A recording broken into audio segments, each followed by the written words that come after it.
Welcome back, guys. Welcome back to Tafili Space. Sorry I could not greet you in person. I really want to. I've been really busy the past couple of weeks, but I wanted to get these videos out for you, so here it is. Here are the top 5 space news picks for the week. At number 5, SpaceX launches its 50th Falcon 9 mission. For its 50th mission, SpaceX launched a large telecom satellite for a Spanish fleet operator, Hapasat. SpaceX did not attempt to land the Falcon 9's first stage after the mission due to poor weather conditions that prevented sending the drone ship, Of Course I Still Love You, out to sea. SpaceX rescheduled the mission from February 24th to correct a problem with the Falcon 9's fairing pressurization system. After resolving that issue, SpaceX was interested in launching the satellite on March 1st, but was told to wait by the US Air Force. Since United Launch Alliance ULA was launching the Atlas V rocket on that same day, the United States Air Force, citing safety concerns, did not want to have 2 launches on the same day. This has been the 3rd launch of Hispasat in the past 15 months. Built by Space Systems Loral in California, this satellite replaces a 15-year-old one in space. At number 4, astronaut Scott Kelly's DNA changed in space. After spending nearly a year aboard the International Space Station, astronaut Scott Kelly returned to Earth in 2016, only to find that his DNA had changed. NASA had astronaut Scott Kelly orbit our planet for 340 days, while his identical twin brother, Mark, stayed at home. This twin study experiment was to examine the effects of long-term spaceflight on the human body. Researchers believe that 93% of astronaut Scott Kelly's genes have returned to normal. The remaining 7% suggest long-term changes in genes related to the immune system, DNA repair, bone formation, hypoxia, and hypercapnia. This has brought NASA one step closer to understanding the dangers of a 3-year mission to Mars. The space agency expects to publish all twin study findings, as well as a series of smaller research papers later on this year. At number 3, bacteria on Space Tesla threatens other planets.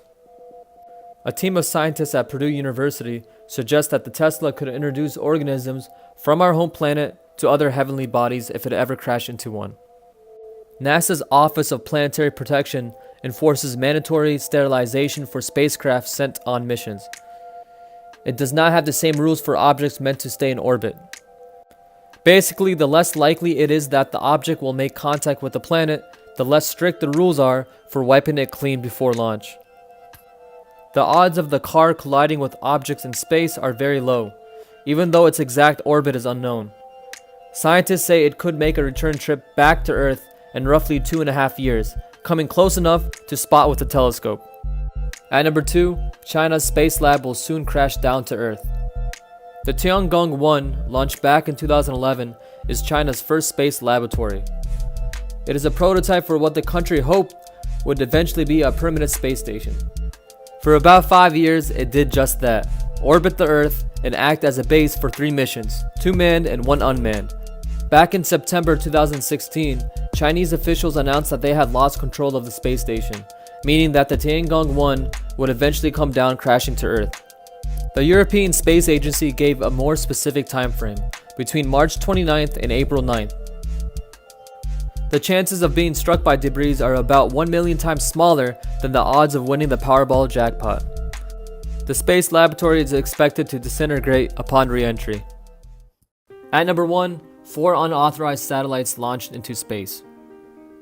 The FCC is accusing Swarm Technologies of launching 4 communication satellites into orbit without the agency's approval. Before the launch, the FCC sent a letter to Swarm Technologies denying the company's application for its experimental satellites based on safety grounds. The FCC feared that the 4 Space Bees now orbiting the Earth would pose an unacceptable collision risk for other spacecraft. There was also the fact that existing monitoring technologies would not be able to track the tiny satellites. Back in January, the Indian Space Agency launched their satellite along with 30 other satellites from different countries in a single mission. 4 of those satellites should have not been on there. This was the first unauthorized launch of commercial satellites.